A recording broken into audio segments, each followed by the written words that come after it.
Hello friend, YT study zone के हमारे इस एजुकेशन प्लेटफॉर्म पर आप सभी का हार्दिक स्वागत है।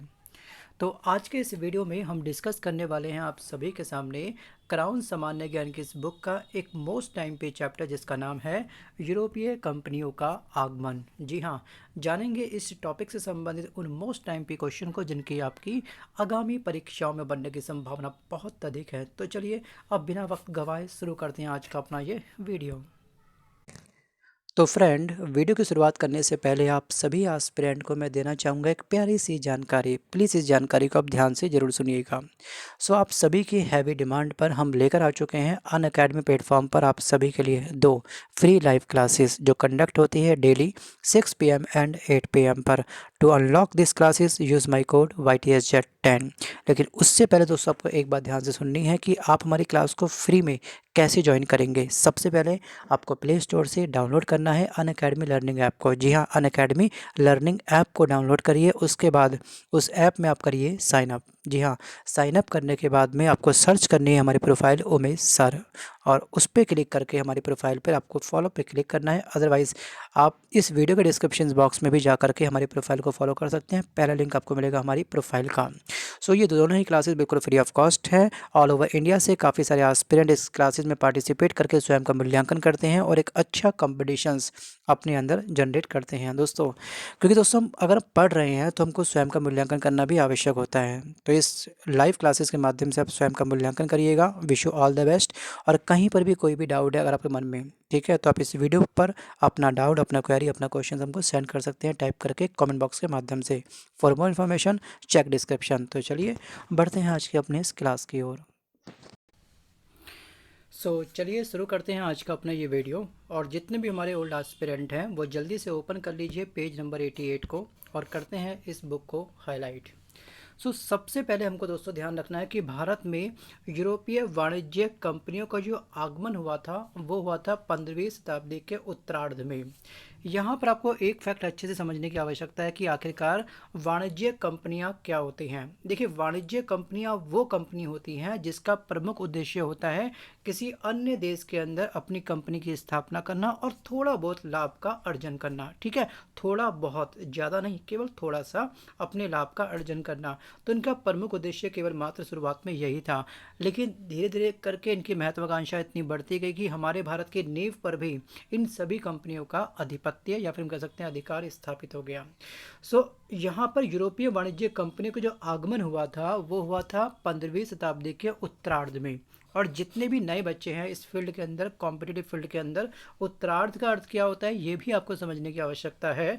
उत्तरार्ध का अर्थ होता है कि आधे से बाद का काल। जैसे अगर मैं आपसे बात करूं दोस्तों, अभी हमारा क्या चल रहा है, दिसंबर मंथ चल रहा है और हम खड़े हैं 2021 में। ठीक है, वर्ष क्या है 2021।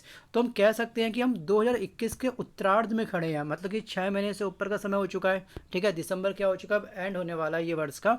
तो जो भी आपका आधे से बाद का काल होता है उसे हम कहते हैं उत्तरार्ध काल। सो अब हम बात करते हैं कि इनके आगमन का क्रम क्या था। तो सबसे पहली जो कंपनी आई थी वो थी पुर्तगाली कंपनी। ठीक है, उसके बाद अंग्रेज आए, फिर डच आए, फिर डेनिस आए, फिर फ्रांसीसी आए, फिर आपके आए थे स्वीडिश। ठीक है, फिर कौन आए थे, फिर आपके आए थे स्वीडिश। तो यहाँ पर विस्तार पूर्वक हम इनके बारे में इस वीडियो में आज कवर करने वाले हैं।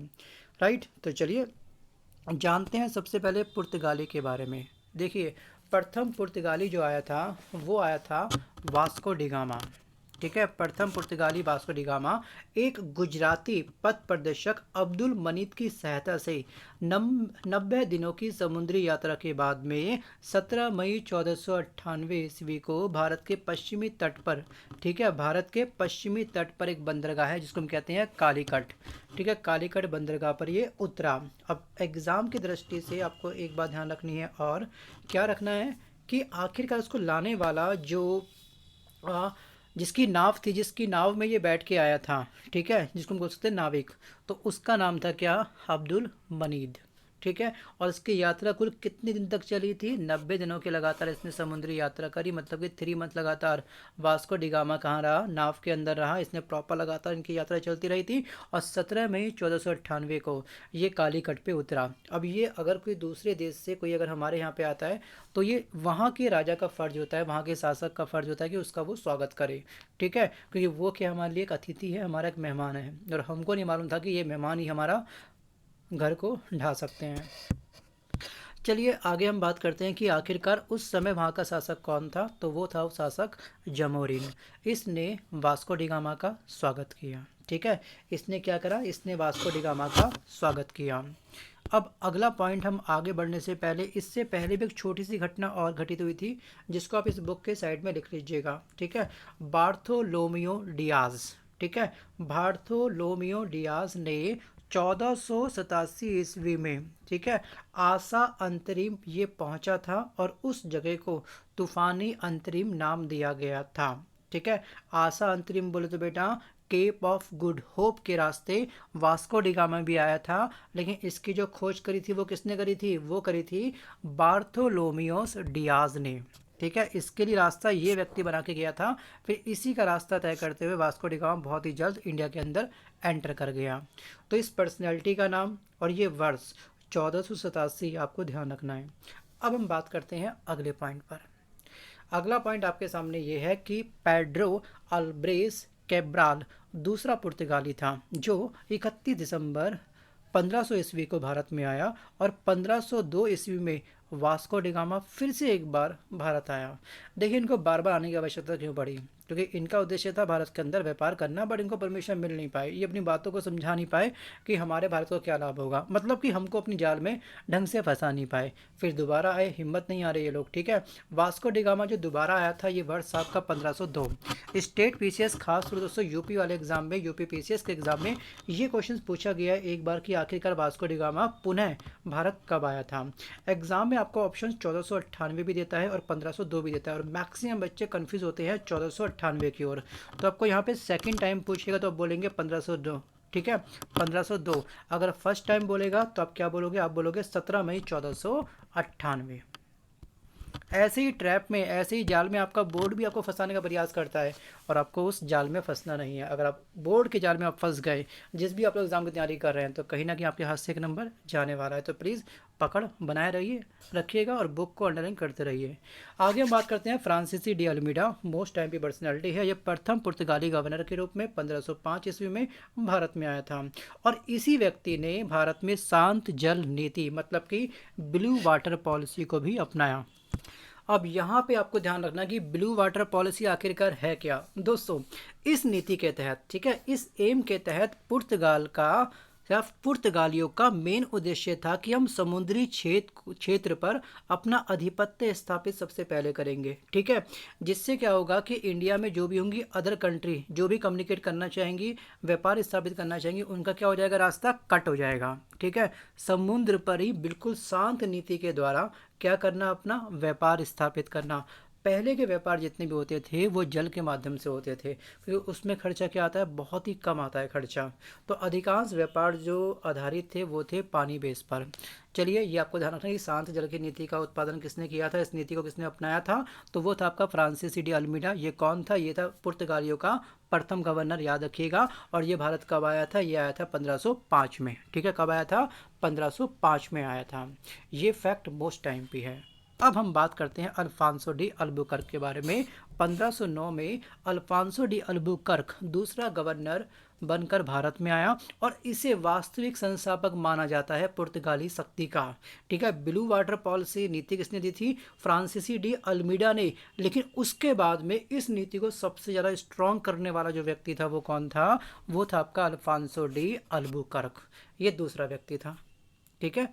तो ये नाम कुछ अजीबोगरीब से होते हैं, बच्चे भूल जाते हैं नामों को। आप लिख लिख के प्रैक्टिस करिए 4-5 बार, या फिर इस वीडियो को पॉज करके इन सभी के नाम को 2-3 बार दोहराइए। 1505 ब्लू वाटर पॉलिसी, फ्रांसीसी डी अल्मीडा, उसके 4 वर्ष बाद 1509 में ये शासक आया था। इस तरह से अगर आप 4-5 बार बोलेंगे अपने आप के साथ में तो आपको ये चीज़ याद हो जाएगी। अब उसने क्या करा दोस्तों? देखिए 1509 में ये आया, मात्र 1 साल के अंदर अंदर इसने सबसे बड़ा जो क्षेत्र था उस पर अपना आधिपत्य स्थापित कर लिया। देखिए 1510 में इसने क्या करा, इसने बीजापुर के शासक यूसुफ आदिल शाह से गोवा को छीन लिया। जबकि इनका काम क्या था, इनका काम ये था कि अपनी कंट्री से सामान को लाना, यहाँ बेचना, बस क्या था, इतना सा काम था। लेकिन इन्होंने शुरुआत से ही अपनी चालें चलनी स्टार्ट कर दी। ठीक है, अब गोवा को क्या करा इन्होंने, गोवा पर अपना आधिपत्य स्थापित कर लिया।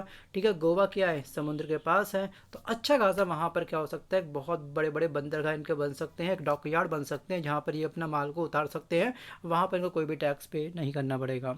चलिए अगर हम बात करते हैं नेक्स्ट पॉइंट देखते हैं, 1530 में मूव कर जाएंगे सीधे हम लोग, ये पॉइंट इंपॉर्टेंट आप लोगों के लिए। 1530 ईस्वी में पुर्तगाली गवर्नर नीनो डी कुन्हा ने कोचीन की जगह गोवा को ही क्या कर दिया, अपना राजधानी बना दिया। अगर किसी भी क्षेत्र को हम लोग अपनी राजधानी बना देंगे तो वहाँ पे क्या हो जाएगा, हमारा आधिपत्य और अधिक स्थापित हो जाएगा।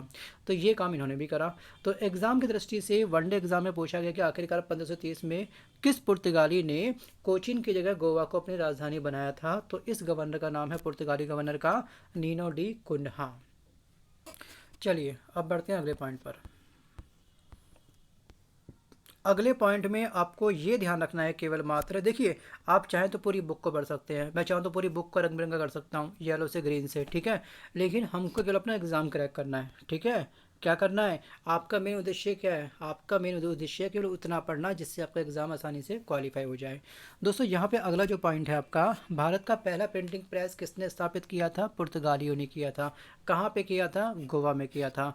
और इसकी स्थापना कब हुई थी, तो इसकी स्थापना हुई थी 1556 में, 1556 में।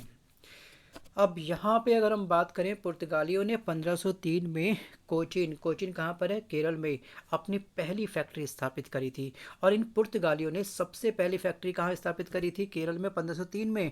लेकिन दूसरी फैक्ट्री भी आपको ध्यान रखनी है, 1505 में इन्होंने स्थापित करी थी, कहाँ पर, कन्नौर में। ठीक है, कहाँ करी थी, कन्नौर में। और इंडिया को, ठीक है, तंबाकू की खेती सिखाने वाला जो पहले जो यूरोपीय कंपनी थी वो थी पुर्तगाली। ठीक है, पुर्तगाली ने क्या करा, तंबाकू की खेती से भारतवासियों को अवगत कराया। मतलब कि तंबाकू में क्या होता है, एक नशा होता है। हमारे हमारे जो भारतवासी थे उनको खोखला करने के भी इन्होंने क्या करी, रणनीति चलनी स्टार्ट कर दी। ठीक है, अब क्या हो गया, अभी भारत में सबसे पहले आए और 1961 ईस्वी में गोवा छोड़कर सबसे अंत में गए। तो यूरोपीय कंपनियां जितनी भी थी जो हमने शुरुआत में पढ़ी, उन सब में सबसे लंबा शासनकाल किसका था, तो ये था पुर्तगालियों का। अब एग्जाम के पॉइंट ऑफ व्यू से जितने भी शासक हुए आपके, ठीक है, जैसे आपका पुर्तगाली के बारे में हमने आपको बताया, डच के बारे में, फ्रांसीसी के बारे में, अंग्रेज के बारे में, जो भी कंपनियां थी उसमें सबसे ज़्यादा इंपॉर्टेंट क्या आपका, पुर्तगाली। तो ये फैक्ट आपको ध्यान रखना है, एग्जाम में यहाँ से क्वेश्चंस पूछे जाते हैं। सो अब बढ़े हम लोग कहाँ पर, डच की ओर। तैयार है, चलिए। हाँ, यहाँ पे ना मेरे अभी मन में एक सवाल एक और आ रहा है दोस्तों, यहाँ पे आपको एक स्टार मार के एक पॉइंट और लिखना है। वो पॉइंट दोस्तों ये लिखना है कि पुर्तगाली खुद को सागर का स्वामी भी कहते थे। ऐसी कौन सी यूरोपीय कंपनी थी जो स्वयं को क्या, सागर का स्वामी के नाम से पुकारते थे। तो दोस्तों ये थे आपके पुर्तगाली। और एक फैक्ट आपको और लिखना है अपनी बुक में, वो ये लिखना है कि गोवा घोड़ों के इंपोर्ट के लिए भी काफ़ी प्रसिद्ध था। ठीक है, इस स्थान पर सबसे अधिक गोवा में क्या हुए, घोड़े रखे गए। तो ये स्थान आपको याद रखना चाहिए। चलिए हम बात करते हैं, हम क्या, अब बात करते हैं डच के बारे में। ठीक है, हॉलैंड वासी क्या थे, आपके थे डच। तो डच संसद के द्वारा 1602 ईस्वी में डच ईस्ट इंडिया कंपनी की स्थापना हुई। और पहला डच यात्री कौन था जो इंडिया में आया था व्यापार के उद्देश्य से, दोस्तों ये था आपका कार्नेलियन हाउटमैन। दोस्तों एक चीज़ सोचिए, यूरोपीय कंपनी फिर यहाँ पे क्यों आई। वास्तव में हमारा देश क्या था, सोने की चिड़िया था। ठीक है, एक समय पर यहाँ पे ये लोग आए, अपना उल्लू सीधा करा, यहाँ पे हमारे भारत को खोखला करके वापस चले गए। सो यहाँ पे केवल आपको ध्यान रखना है कि पहला डच यात्री कौन था जो इंडिया आया था, वो था आपका कार्नेलियन हाउटमैन। और डच ईस्ट इंडिया कंपनी की स्थापना कब रखी गई थी, 1602 में इसकी स्थापना हुई थी। अब सीधे हम मूव करते हैं यहाँ पे, डच नौसेना नायक वादेर हेग ने 1605, याद रखना 1602 में कंपनी स्थापित हो गई। अब 1605 ईस्वी में मसूलीपट्टनम में इन्होंने प्रथम डच कारखाना स्थापित करा था।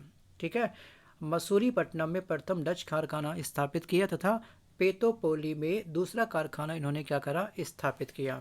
अब उसके बाद केवल आपको ध्यान रखना है इसके किस कारखाने की स्थापना किस वर्ष हुई थी। कारखाने बहुत सारे हैं इसके, डच के छोटे बड़े बहुत सारे थे, लेकिन आपको ध्यान रखना है केवल पुलिकट में कब हुआ था इसका कारखाना स्थापित, तो ये हुआ था 1610 में। और जो सेकंड आपका है सूरत, ये हुआ था 1616 में। फिर थर्ड है आपका कोचिन, यहाँ पे डच कारखाने की स्थापना हुई थी 1663 में। ठीक है, बस इतना ध्यान रखना है। और उसके बाद हम बात करते हैं पुलिकट। पुलिकट में डच कारखानों को, ठीक है, गैल्ड्रिया किला कहा जाता था। ठीक है, अब ये पुलिकट क्यों इंपॉर्टेंट है, अगला पॉइंट आप ध्यान रखिएगा। पुलिकट क्यों इंपॉर्टेंट है, दोस्तों डचों ने पुलिकट, जो उनका क्या था, मुख्यालय भी था। डचों का हेडक्वार्टर कहाँ पे था, आपका पुलिकट में था, राइट। और इनमें स्वर्ण के सिक्के पगोड़ा का प्रचलन भी इन्होंने ही करवाया। 1759 में अंग्रेजों ने डचों को बेदरा के युद्ध में पराजित करा। अंग्रेजों ने डच को पराजित कर दिया, डच थोड़े से समय के लिए आए और बाद में चले गए। ठीक है, क्योंकि इनके पास क्या था, अंग्रेजों के पास में जो सैन्य शक्ति थी वो काफ़ी क्या थी, सशक्त थी। बस उन्होंने अपना जलवा दिखा दिया अंग्रेजों ने। खैर हमारा तो खैर काफ़ी लूट खसोट करा, उसके बारे में हम कभी और दिन बखान करेंगे। सो अभी हम बात करते हैं इन दोनों के बीच में वॉर हुआ, तो ये वॉर का नाम क्या था, ये वॉर था आपका बेदरा। बेदरा कहाँ पर है, पश्चिम बंगाल के युद्ध में पराजित करके भारत में उनकी गतिविधियों को समाप्त कर दिया। तो अंग्रेज, ठीक है, वर्सेस डच के बीच में जो वॉर हुआ था वो था आपका बेदरा का युद्ध। बेदरा कहाँ पर है, पश्चिम बंगाल में। ये वॉर कब हुआ था, 1759 में। ठीक है, कब हुआ था, 1759 में। अब उसके बाद दोस्तों अंग्रेज यहाँ पे आ गए। अब बात करते हैं केवल अंग्रेज के बारे में। दोस्तों इंग्लैंड में मर्चेंट एडवेंचर नामक व्यापारियों के एक समूह ने the governor and company of merchants of London trading into the East India company की स्थापना करी 1599 में। और यहाँ पर अंग्रेजों की जो महारानी है, ठीक है, इनका नाम है दोस्तों महारानी एलिजाबेथ ने 31 दिसंबर 1600 ईस्वी में कंपनी को, ठीक है, कंपनी को पूर्व के साथ में व्यापार करने के लिए 15 वर्ष का, ठीक है, कितने वर्षों का, 15 वर्षों का एक अधिकार पत्र प्रदान कर दिया। ठीक है, आप पूर्व की साइड में जाकर के, पूर्व देशों में जाकर के आप लोग कोई सा भी व्यापार कर सकते हैं। अब यहाँ पे क्या हो गया, परमिशन वहाँ से तो मिल गई। अब बात करते हैं जैसे ही ये व्यक्ति इंडिया आए तो इंग्लैंड के राजा जेम्स प्रथम के दूत थे एक, जिनका नाम है कैप्टन हॉकिंस। ठीक है, और ये जिस जहाज में इंडिया आए थे तो उस जहाज का नाम था आपका हेक्टर, और ये जहाज जहाँ पे आया था उस जगह का नाम था आपका सूरत। याद रखना, इंग्लैंड के राजा जेम्स प्रथम के दूत का नाम बताइए क्या था, जो पहली बार इंडिया आया था, तो वो था आपका कैप्टन हॉकिंस। किस जहाज से आया था, हेक्टर जहाज से आया था। कहाँ पे आया था भाई, ये उतरा था सूरत के अंदर। ठीक है, और जहांगीर के आगरा स्थित दरबार में जाकर के ये पहुंच गया। वहां उसने बादशाह से फारसी में बात करी। भाई मुगलों की जो वार्तालापी जो भाषा थी वो क्या थी, वो थी फारसी, और इसने फारसी में बात कर दी। ठीक है, किसी भी व्यक्ति को पिघलाना अगर है तो या तो उसके गांव के बारे में जिक्र कर दो, और गलती से आप उस गांव के निकल गए तो फिर तो आपकी बल्ले बल्ले, मतलब कि वो व्यक्ति खुश हो ही जाएगा। तो कुछ ऐसा ही हुआ था। ठीक है, अब उसके बाद क्या हो गया, जहांगीर काफ़ी खुश हो गया और इसने इस व्यक्ति को, मतलब कि कैप्टन हॉकिंस को 400 का मनसब और इंग्लिश खां की उपाधि से सम्मानित किया था। तो एग्जाम में क्वेश्चन पूछा जाता है 400 मनसब के बारे में, 400 का मनसब। ठीक है, जहांगीर ने किस इंग्लैंड के राजा के दूत को ये 400 मनसब दिए थे, वो था आपका कैप्टन हॉकिंस। याद रहेगा ना बच्चे।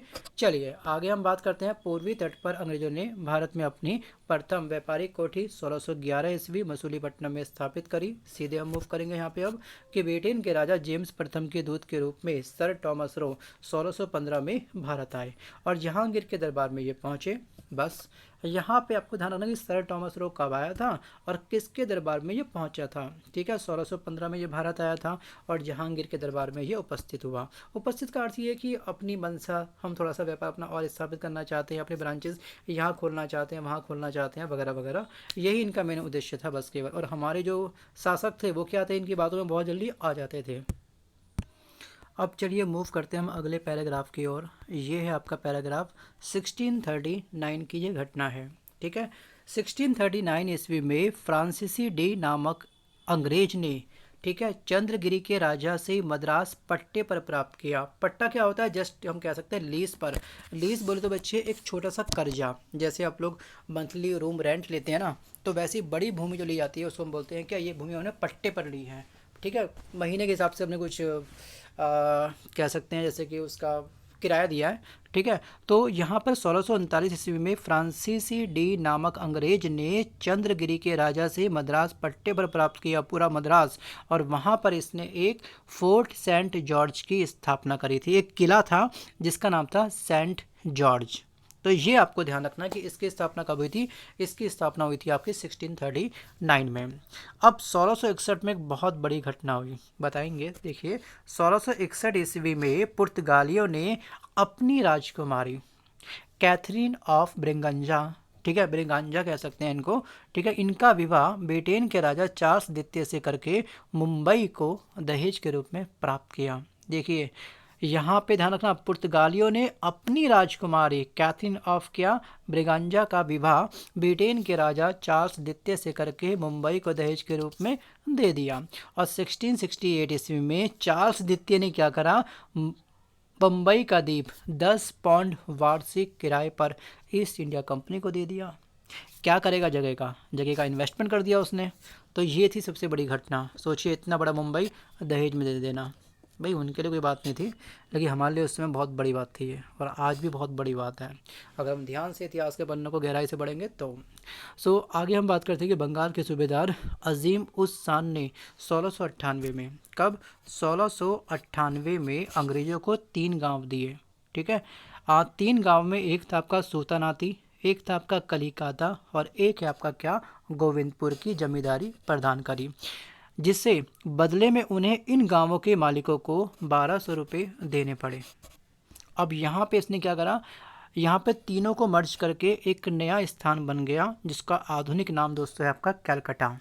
जॉब चारनाक ने बंगाल के इन तीनों गांवों को मिला करके आधुनिक कैलकाटा की नींव रखी और यहाँ पर फोर्ट विलियम का निर्माण किया, जिसका पहला प्रेसिडेंट कौन था, सर चार्ल्स अय्यर थे।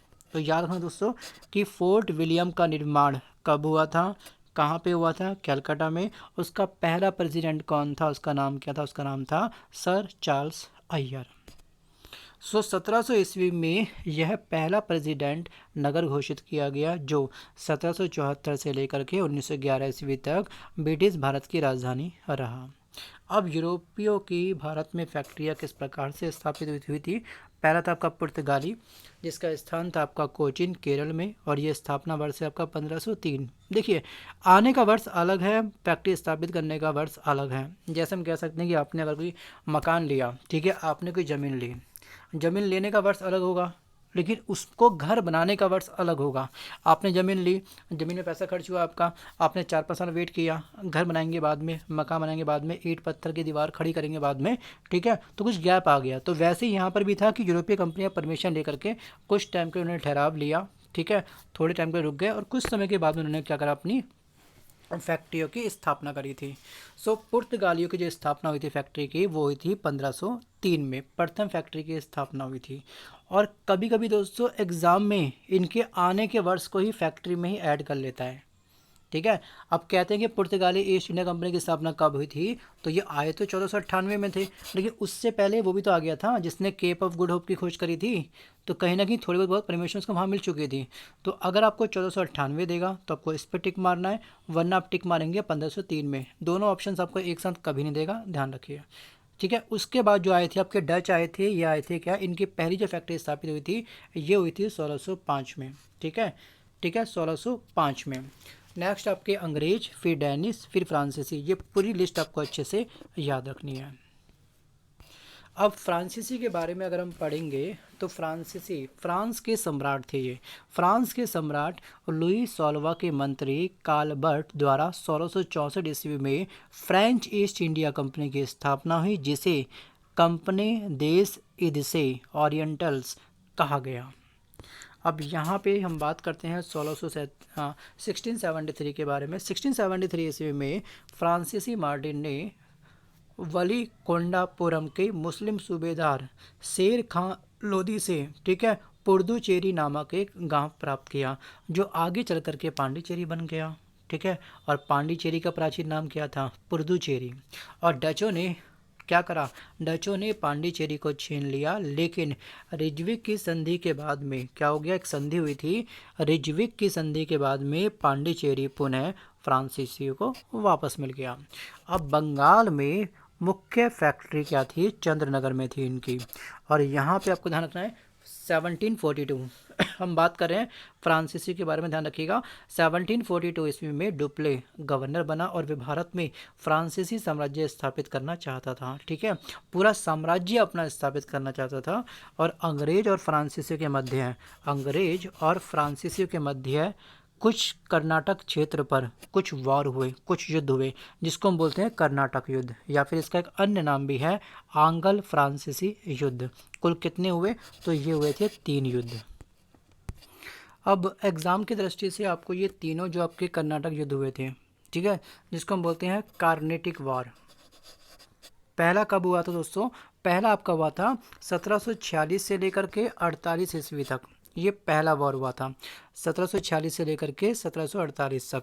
उसके बाद दोस्तों जो आपका सेकंड वॉर हुआ था वो हुआ था 1749 से लेकर के 54 AD तक, ठीक है, ईस्वी तक।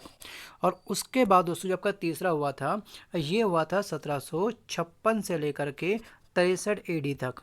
तो ये तीनों ही फैक्ट आपको बुक के साइड में लिख लेने हैं, बुक पे बहुत स्पेस है। ठीक है, आप लिखने में, नोट्स तैयार करने में, बुक के ऊपर लिखने में प्लीज़ कंजूसी मत करिएगा, क्योंकि जो आप रिवीजन करेंगे एग्जाम से चंद दिन पहले वो करेंगे सीधे अपने इस बुक में से, ना कि वीडियो में से।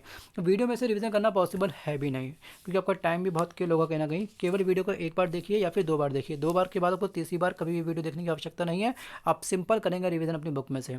तो आगे हम बात करते हैं दोस्तों यहाँ पर कि 22 जनवरी 1760 को लड़े गए वाडीवास के युद्ध में फ्रांसीसी सेना क्या हो गई? पराजित हो गई, और उसका वर्चस्व क्या हो गया? भारत के अंदर समाप्त हो गया। अब कर्नाटक युद्ध के बारे में यहाँ पर भी आपको डिस्कस किया गया है वैसे, ठीक है, अगर हम नहीं देखेंगे साइड में, मैंने देखा इनका जस्ट नीचे अभी देखा हमने, ठीक है। तो आप ये लिख लीजिएगा। फिलहाल फाइनली क्या हो गया? परिणाम क्या था? संधि के बाद में किस प्रकार से आपस में उन्होंने कॉम्प्रोमाइज़ करा, ये। तो फ्रेंड्स आज के इस वीडियो में बस इतना ही। अगर वीडियो पसंद आया तो वीडियो को लाइक करिए, अपने फ्रेंड्स को शेयर करिए। मिलता हूँ जल्दी एक नए वीडियो के साथ, तब तक धन्यवाद। और हाँ दोस्तों, अगर अपने चैनल को सब्सक्राइब नहीं करते please do subscribe and press the bell icon. धन्यवाद।